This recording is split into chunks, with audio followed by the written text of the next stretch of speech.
My name is Marc Klaas, that's Marcklaas, and I'm the president of the Klaas Kids Foundation. So there are 737 inmates on death row in California. One of those is your daughter's killer. Tell me, what was your reaction when you heard that the governor reprieved all of them? Well, I heard that from the governor's own mouth. As I had mentioned, I was in a larger meeting talking about victims' rights moving forward in his administration, and near the end of the meeting he said, well, we have to talk about the death penalty, and then he let it be known in no uncertain terms that there would be no executions, at least to the best of his power, during his administration. And I died a little bit when I heard that. I became viscerally angry, I was hugely disappointed, and I did everything within my power to make my own case as to why I thought this was a bad move on his part. When was that meeting set up? The meeting was set up on Monday afternoon for Tuesday afternoon, and even during the course of the meeting, and I may have missed something, but I don't remember him saying that he was going to declare this moratorium today. So it makes me wonder about the whole timing of the situation, that maybe we were brought there so that somebody on the other side would have a heads up at least a few hours before he dropped this bombshell on everybody.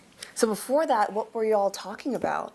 Well, we were talking about the whole idea that for the last 8 years during the Brown administration, crime victims really haven't had a seat at the criminal justice table, and we were looking for a way to create balance so that we would be able to be represented, and so that we would have an equity stake in the issue of crime, so that we could become something more than the currency that drives the criminal justice system. So that's what the conversation was before. And then afterwards it totally went downhill, and makes me wonder if the whole thing was just a setup for him to make his declaration. Why do you support the death penalty versus life in prison? Well, first of all, it's supported by a majority of people, both in California and in the United States. It's the law of the land in California. It was a sentence that was handed down by a very deliberate jury after a lengthy trial.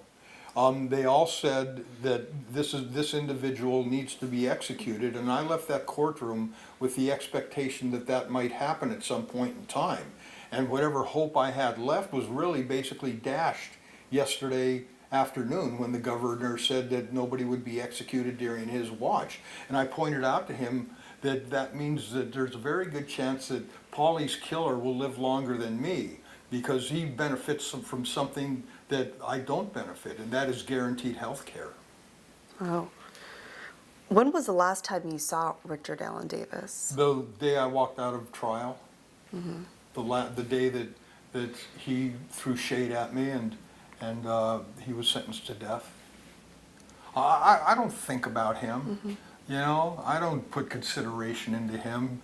He's a monster, and he's a monster that dominated my life for a number of years, and I just can't be having that anymore. I've got important things that I want to do with my life. For those other families who are in your situation, who are going through what you're going through right now, what would you want to say to them? Well, I don't know that there's anything to say. I mean, the ultimate arbiter of policy has said it all. And he said that he doesn't care what the law is, that he doesn't care what people think. He came up with what I think are some very phony excuses for justifying his action, and what recourse is there really?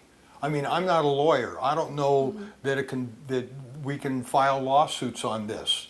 But one has to wonder if an imperial edict brought on by a whim that turns its back on law and the desire of the population is constitutional in the state of California. I guess we'll find out at some point now.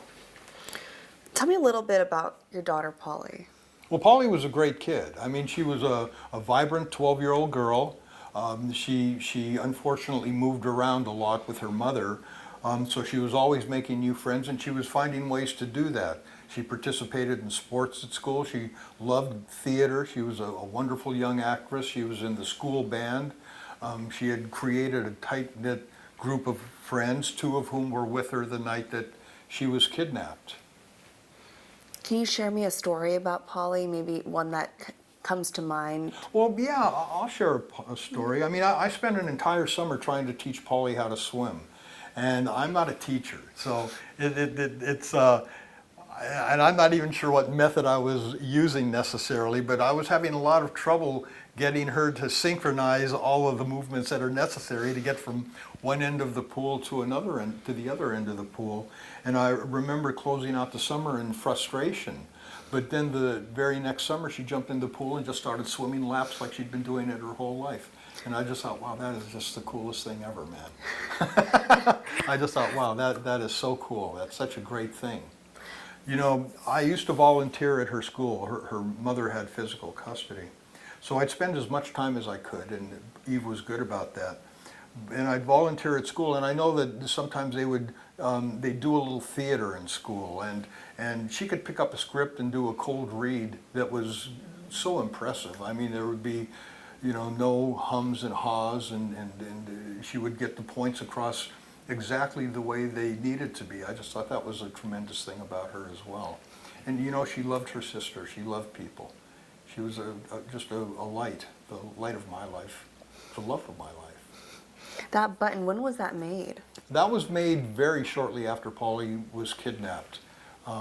We had them probably up in about a week afterwards, and I never wear a blazer without it, and haven't in over 25 years.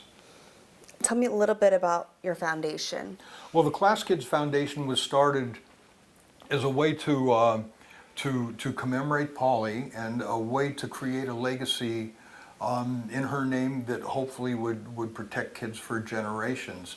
And we've done that on several fronts. We started out doing a lot of advocacy.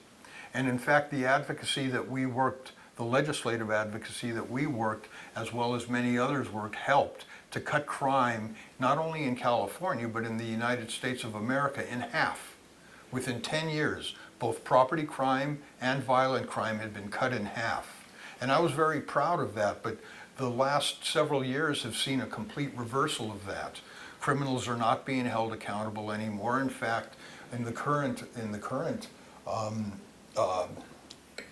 administration, in the current scheme of things, they're looked upon as the ultimate victims. That because they're poor, or because they have a drug problem, or because daddy didn't hug them enough, they've somehow turned to a life of criminal activity. When the evidence is very clear that a lot of people are faced with those kinds of challenges, and the vast majority do not turn to criminal activity. I think you need to be held accountable. So we're not doing that anymore. I can't swim up Niagara Falls, and that's kind of what it feels like. So the Class Kids Foundation for the past several years has been transitioning into more of a search and rescue and a human trafficking organization, where we can have a tangible effect on an individual's situation if they're missing, if a family reaches out. And we've decided that we can send our search and rescue people anywhere in the country at absolutely no cost to families, that will pick up those bills. And we do a lot of the same work with human trafficking. We work very closely with law enforcement agencies on doing some background research and things like that for the human trafficking, sex trafficking issue. And we have the Class Family, the Class Family Fund, where we'll make money available to families of missing persons for them to pay their rent or their mortgages for a certain set amount of time, so they don't have to be burdened with that while they're, you know, looking for their missing kids. This all happened in 1993. Yeah. Right? 1993. Is that when you look back on it, did that happen yesterday? Did it feel like a long time ago? When you think about everything that you went through, your family went through? Well, it's a little of both. I mean, I find it very hard to recall the details of the time that Polly was missing. I was so freaked out. I mean, I I was so afraid, and I was so angry, and I was trying so hard just to keep it together, I couldn't really process a lot of the things that were going on. But on the other hand, here I am, an old man, you know? And I can look back on 25 years of work that we've done. So on the one hand, it does seem so far away, but on the other hand, it's still very real and it's very raw. And all of that was brought back yesterday when Governor Newsom said that he was going to ensure that Paulie's killer is not met with the punishment that was handed down to him. And talk about that punishment too, when you're in that courtroom and you heard that come down. What was your feeling that you had back then? Well, that's a great question because I wasn't in the courtroom when the judge handed the sentence down, and I'll tell you why. The killer, in one last evil attempt to harm my family, was given permission to speak by the judge. And he said, Your Honor, one of the reasons I know I didn't rape that child was because she said, don't do me like my dad. And I took offense at that. I heard my mother gasp, and I got up, stood up, and was surrounded by a half a dozen bailiffs who summarily escorted me out of the building. The judge said, get him out of the building. So I didn't hear the sentence of death be handed down. But it was just another demonstration of his evil intent. And another reason, in my mind, why he does not deserve to be on this earth. You know, from my perspective yesterday, listening to this, listening to the governor say what he said, he went from being an advocate for the people of California to the greatest advocate for pure evil, for the baby killers and the cop killers and the serial killers. He went from that in one snap of the fingers, just like that. Yeah, that from my perspective, that's what he's done. He's advocating on behalf of the worst scum in society. And we're a state that has myriad problems. We have a lot of issues that we have to deal with in the state of California that I think are far more important than protecting the lives of death row inmates. So I think it's an absolutely misguided and miscalculated priority of his. Going back to your daughter, talking about seeking justice, tell me a little bit about wanting justice, and it's crazy, more than 20 years later, he is still alive. Yeah, 23 years later. That's absolutely correct. And if and when he's executed, I would go to the execution and I would take joy in it. I would like for the last thing for him to see would be my eyes, just like the last thing that my daughter saw as he was squeezing the life out of her, were his eyes. It's what he deserves. It's the way it goes down. You know, her case touched a lot of people's hearts. It really did. I mean, I don't know, you know, you were probably born around that time. No, so here's the story. Here's the thing. So, what happened with your daughter changed a lot of parents' mindsets too. You know, I used to go home, walk by myself to go home, and that stopped. And I remember as a kid, I was only like 2 or 3 years old, but I remember my mom said that with me and my friends, we were picking flowers for Polly. I don't remember that, I was so young, but I was talking to my mom about that, and she was like, yeah, I remember you all were picking flowers for her because, like, hoping that she comes home safe. It was one of those things as a child, just that innocence. Yeah, we were getting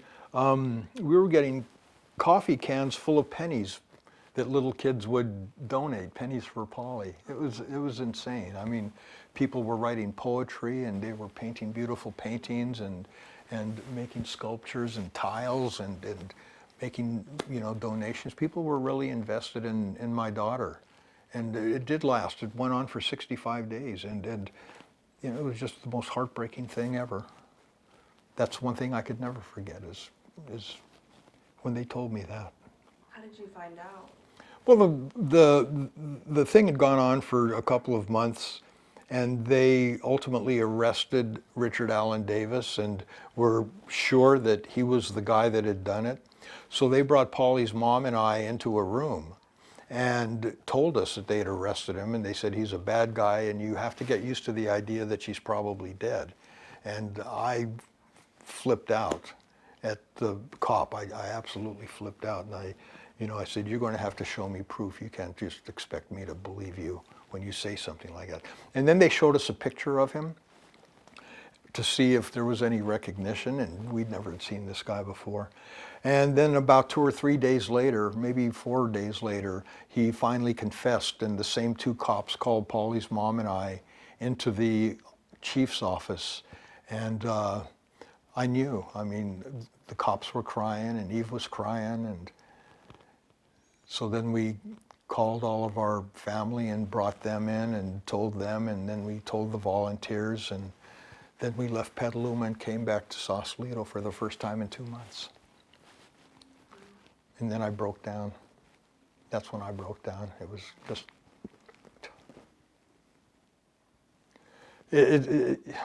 these are feelings that you bury. You can't live with that burden.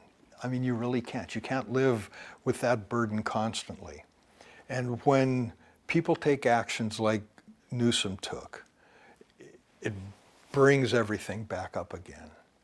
It makes everything as real today as it was 25 years ago. So when you asked, is it a distant memory or is it something that seems like yesterday emotionally, it's current.